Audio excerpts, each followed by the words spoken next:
Good morning and welcome to Kennedy Airport here in New York City. Today, I'm flying to Las Vegas on a Delta Airlines 767-400 and you're coming along with me.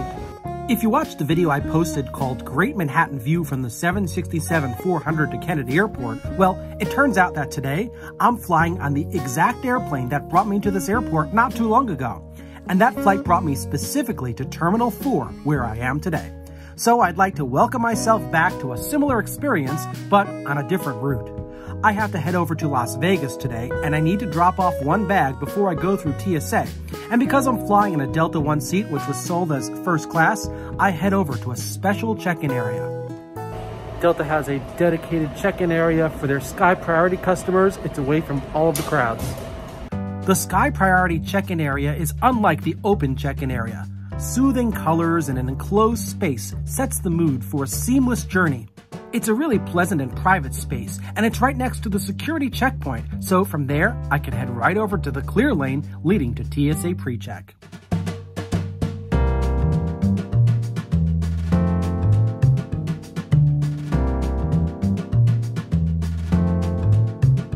Well, I've gotten that international feeling again. Even though I'm traveling domestically today, whenever I'm at JFK Terminal 4, I feel like I'm going to another country. There are a lot of duty-free shops here and a lot of languages being spoken. I could sit here for hours and take it all in, but there's a 767 waiting for me. This space used to have a high ceiling just below the check-in desks, but in recent years, a lower ceiling was installed, making it reminiscent of the shopping areas of some foreign airports. There's some fine shopping in this clean and well-lit environment. I like it. My flight to Las Vegas awaits me down the long B concourse, but first, I'm going to make my obligatory stop at the Delta Sky Club. Access is granted via my Diamond status, not because I'm flying first class in a Delta One seat. This early in the morning, the Sky Club is quite empty, and the outdoor sky deck was closed. What was most impressive was the lack of people early in the morning. It was so easy to find a seat or multiple seats to eat at after selecting the various options from the complimentary breakfast buffet.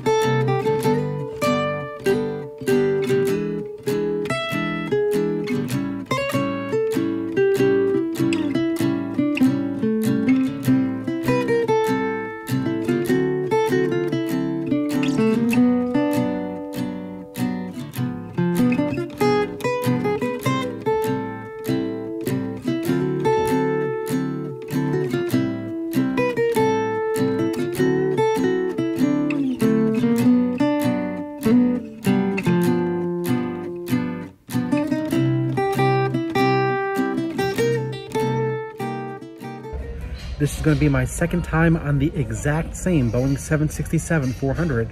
The last time that I flew on this exact 767-400 was just a few weeks ago from Salt Lake City to JFK. Here are some clips from my flight from a few weeks ago. It's just by chance that I'm going to be flying on the exact same aircraft again today. I really enjoyed that flight with its amazing seat, lots of legroom, and a beautiful cabin. We also flew a fantastic night approach to JFK with some magnificent views of Manhattan.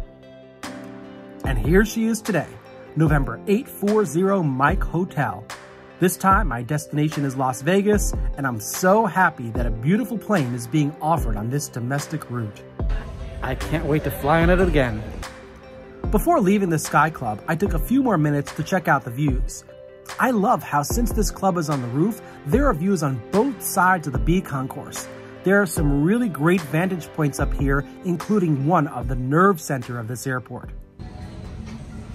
Behind me is the JFK Air Traffic Control Tower. That's where we're going to receive our taxi instructions to the runway and clearance for takeoff today. And to aid controllers once aircraft are airborne, here's the radar that monitors air traffic in the vicinity of JFK. So let's leave the Sky Club because boarding time is soon, which means that it's time to head on over to the gate.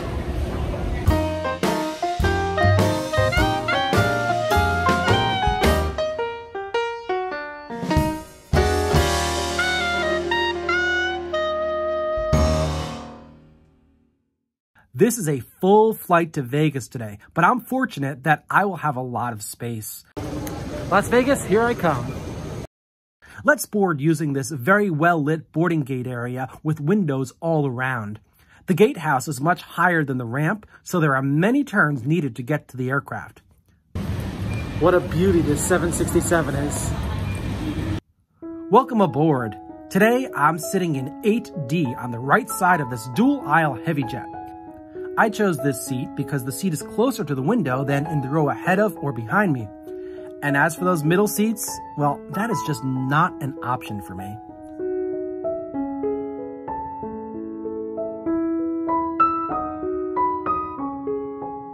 Flight attendant just came by and asked me if I wanted to hang my coat, so I said yes. It was a very nice touch. Haven't seen that in a long time. Since I flew on this exact airplane a few weeks ago, if you want more details on this 767, check out that video called Great Manhattan View from the 767 to Kennedy Airport.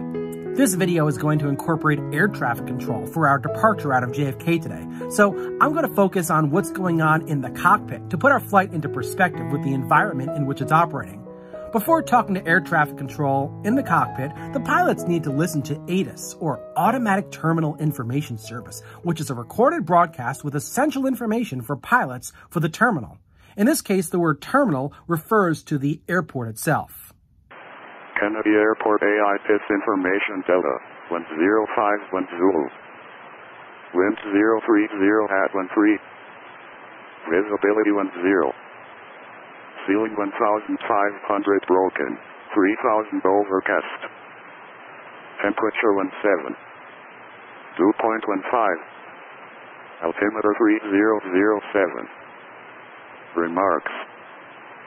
Ceiling variable between 1,300 and 1,700. Approach and use ILS runway 4 right, ILS runway 4 left. Departing runway 4 left. Notices to airmen. Bird activity vicinity airport. Numerous cranes operating in and around Kennedy Airport. Read back all runway hold short instructions. Advise on initial contact. You have information Delta. Important information such as our departure runway, runway 4 left, and current weather conditions are heard in ATIS.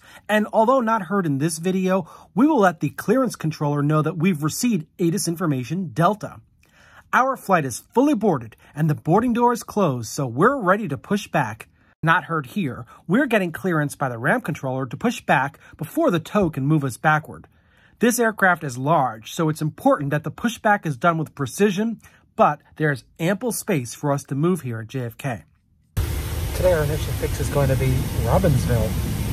Robbinsville, New Jersey is the location of our first navigational aid today, and the departure controller at the New York TRACON will provide us with radar vectors to get to Robbinsville. But first, we need to get to the runway, and that's accomplished by talking to the ground controller in the tower.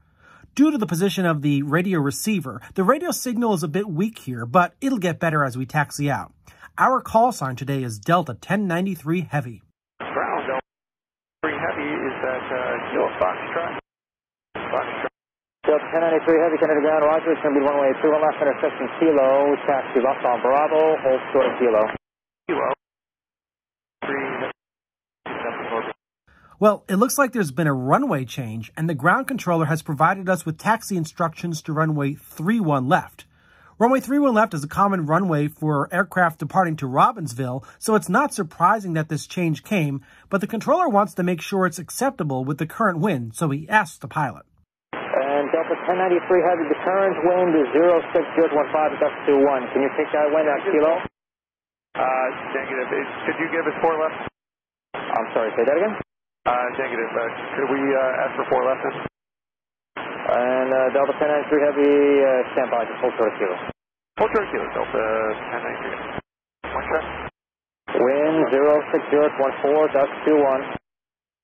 With those winds, the pilot requests to use the runway being broadcast on ATIS, runway 4 left, and the controller checks to make sure that that can be done. Delta 1093 Heavy, you got to expect runway 4 left for the Forester in the new climb out to your CPDLC, stand by. Delta 1093 Heavy. Our departure runway has been changed back to runway 4 left. We're not the only one who's refusing takeoff on runway 31 left. This Delta A319 was in position for takeoff on runway 31 left when they decided that with these winds, takeoff could not be done. So they were instructed to make a U-turn on the runway itself and start working their way to runway 4 left. And Delta 1093, just going to be one more aircraft in front of you due to infill spacing over Robbinsville. Delta 1093. The controller then let us know that we'd have to wait a moment because there's an aircraft in front of us that is also going to be flying to Robbinsville, so we'll need to be spaced further away from this plane. Even if that aircraft has a different destination than ours, we still need to fly over the same exact first fix of Robbinsville, so we both need to be headed in the same spot for the first 50 miles or so. But now the controller has been able to place another plane going in a different direction between us, so we're ready to move. Delta 1093 Heavy, X2, you're next. Turn right on Kilo, cross runway 31 left, and monitor tower on 123.9. Monitor tower 23.9, clear cross runway 31 left of Kilo, Delta 1093. Delta 1093 Heavy, still here? Delta 1093 Heavy. Go ahead. Delta 1093 Heavy, and also the new climb out for you is, let's see this new climb out for you, 1.5. Affirmative, 1.5 right turn heading 100, Delta 1093. Yes, Delta 1093 Heavy, super, monitor tower 123.9, we'll see. Good day, Delta 1093. That was a lot of information.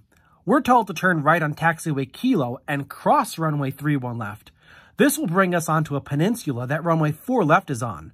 The controller last minute told us to fly the standard climb out off of runway 4 left, which calls for us to fly runway heading after takeoff until 1.5 miles away from the JFK VOR, a navigational aid that sits between runway 4 left and runway 4 right. Once 1.5 miles away from this VOR, we can start a right turn to a 100-degree heading, which takes us toward the east. Every departure from this runway has to follow this procedure. We can now switch radio frequencies from the ground controller to the tower controller, who handles all the traffic on the runway that we'll be taking off on. It's on taxiway Kilo where we venture out into Jamaica Bay, which is a wetland estuary covering around 18,000 acres. The entire southern end of JFK Airport sits on Jamaica Bay, and taxiway Kilo allows us to get very close to the water. We'll be here for a few minutes as there are several aircraft ahead of us, including that other aircraft going to Robbinsville, which is now 2 planes ahead. Our time here affords us the opportunity to absorb the views of the wetland because our destination is in the Nevada desert.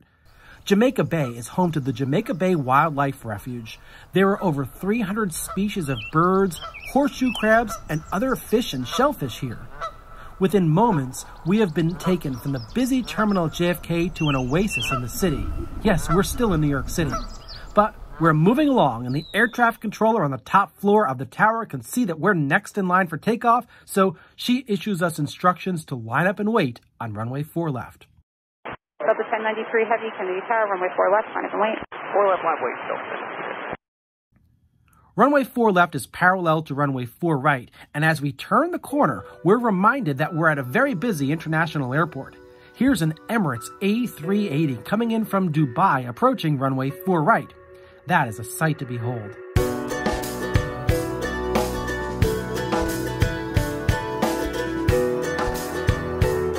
Once on the runway, the tower controller tells us the winds. Today's a windy day, and there are gusts. And remember that we're using runway 4 left because the winds are coming from a 50-degree heading, which is offset just a few degrees from runway heading, and the winds are gusting up to 19 knots. Here's the transmission of the current wind conditions and our clearance for takeoff so that we can get on our way. And Delta 1093 Heavy, wind 050 at 12 gust 19, runway 4 left, clear for takeoff. Takeoff 4 left, Delta 1093.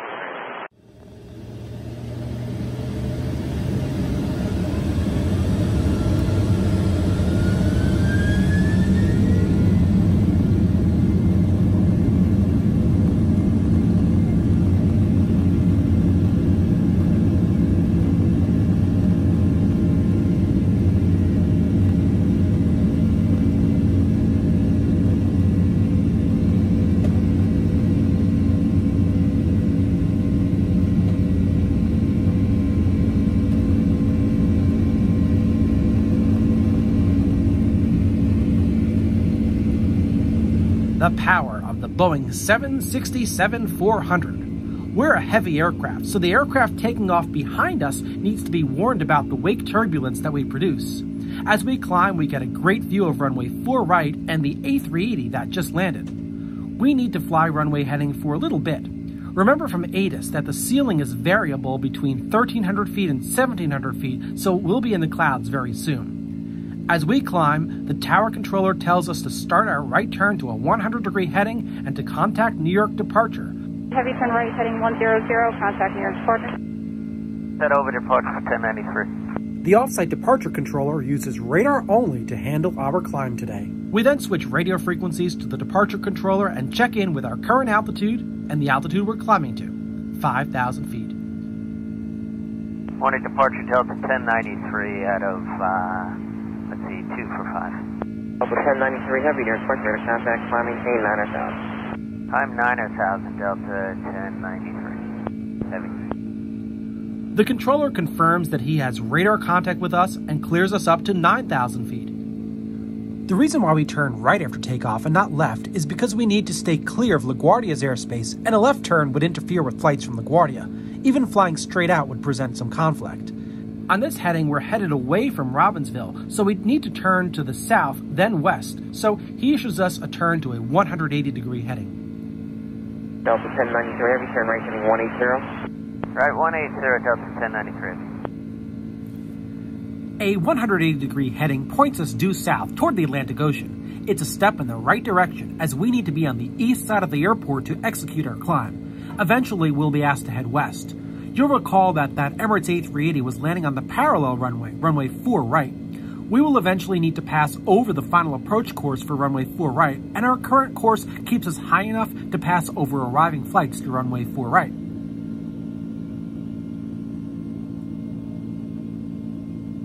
Unfortunately, it's a cloudy day, and the only gaps in the clouds are over the south shore of Long Island. If this were a clear day, we would have been able to see JFK during our entire climb out, which is why I chose a seat on the right side of the plane. There's always next time. Delta 1093 Heavy, right here heading 270. Heading 270 Delta 1093 Heavy. We are asked to continue our turn to a 270-degree heading, which is west. We're being sequenced behind the aircraft before us that's also heading to Robbinsville. Robbinsville is more to the south of west, but we're pointing in the general direction of where we need to go. We'll get a refinement to our heading as we continue on. The 270-degree heading keeps us over the ocean, just a few miles south of JFK Airport. We're already at an altitude where we're clear of arriving flights. Everything is going well, and our 767 is handling the climb with ease today in the airspace of the departure controller. And remember that this is a wide-body 767, so the departure controller is not just thinking about what's ahead of us, but is also considering the wake turbulence that our aircraft produces, and needs to ensure that the next departure from JFK, as well as anyone else in the airspace, doesn't get too close. I hope you're enjoying the details in this video so far. There's so much that happens outside the aircraft that passengers just don't realize, and my aim is to help you understand how a typical flight fits into the contextual environment in which it operates. If you like what you see, I invite you to like this video and click on the subscribe button below. There are going to be a lot more videos like this on my channel, and I hope they bring a full understanding to your next flight. Okay, back to this flight. Our climb today has been almost entirely over Nassau County on Long Island, and we're headed back towards the area just south of the borough of Queens as we reach the altitude assigned to us by the controller. The departure controller handles departures from JFK. There are several departure controllers, one for LaGuardia, one for JFK, and more. But as we get higher, the departure control airspace zones begin to change as they handle a mix of flights around the New York airspace. In a moment, we will be asked to contact another departure controller who is still located at the same air traffic control facility, but is handling airplanes at a higher altitude. We'll also be told to proceed directly to our initial fix, Robbinsville. From there, we can proceed on course. Delta 1093 Heavy, proceed direct Robbinsville, contact departure 124.75. Direct Robbinsville 2475 Delta 1093. That's it for ATC transmissions for this flight for this video. After we reach Robbinsville, we can proceed on course via the jet routes for this flight. And once we reach 19,000 feet, we'll talk to the high altitude controllers and the air route traffic control centers across the USA. We're headed to Vegas, so we have a lot in front of us. Hopefully there'll be less cloud cover on my next flight from JFK, but I was glad there was a small gap that allowed me to get my last glimpse of something in New York City. This is Coney Island in Brooklyn. Also called the playground of the world, it's known for its amusement parks and apartment buildings overlooking the Atlantic Ocean. Farewell, New York City. I'll see you very soon, but for now, it's time to head across New Jersey, the Garden State, or should I say the Cloudy State today. I couldn't see anything in New Jersey, so I'm going to focus on what's going on inside. Yes. How are you today? Good, how are you? Good, good. How about a beverage? I'll have some orange juice with ice, please. Okay. And are you familiar with the three breakfasts we have? No. Okay, I'll take a picture.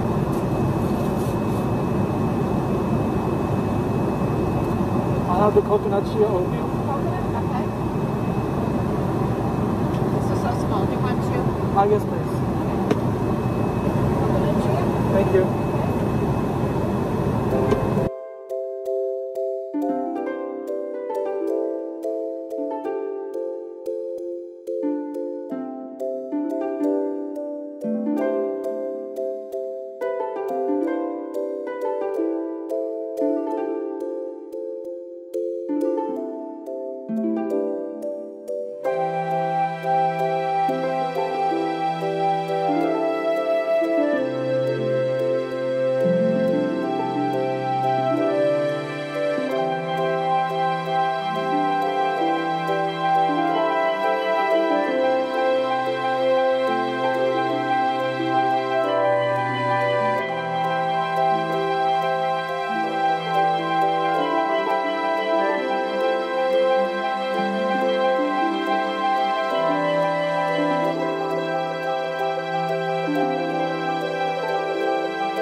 Okay, we're at our cruising altitude and breakfast service is complete. I'm going to end this video here because the arrival to Las Vegas provided such beautiful views, including a breathtaking look at the Grand Canyon, that warrants its own video. So stay tuned for part 2 of my journey from New York to Las Vegas, coming soon.